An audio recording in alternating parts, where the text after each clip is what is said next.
বাংলাদেশ সেনাবাহিনীর নবগঠিত একটি ব্যাটালিয়নের 4টি কোম্পানির নাম রাখা হয়েছে ইসলামের প্রথম 4 খলিফা হযরত আবু বকর, হযরত ওমর, হযরত উসমান এবং হযরত আলী রাদিয়াল্লাহু তাআলা আনহুর নামে। এই নামকরণকে ঘিরে ভারতীয় সংবাদ মাধ্যম নর্থ ইস্ট নিউজে সাংবাদিক চন্দন নন্দীর একটি প্রতিবেদন নতুন করে আলোচনার জন্ম দিয়েছে।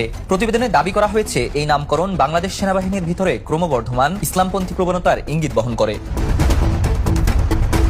শুধু তাই নয়, প্রতিবেদনে সেনাপ্রধান জেনারেল ওয়াকারুজ্জামানের দাড়ি রাখার বিষয়টিকেও বিশেষভাবে উল্লেখ করা হয়েছে। সেখানে বলা হয়েছে এটি স্বাধীনতা পরবর্তী বাংলাদেশ সেনাবাহিনীর পূর্ববর্তী সেনাপ্রধানদের দীর্ঘদিনের দাড়িবিহীন ঐতিহ্য থেকে একটি দৃশ্যমান পরিবর্তন এবং এটিকে একটি ধর্মীয় পরিচয়ের প্রতীক হিসেবে উপস্থাপন করা হয়েছে।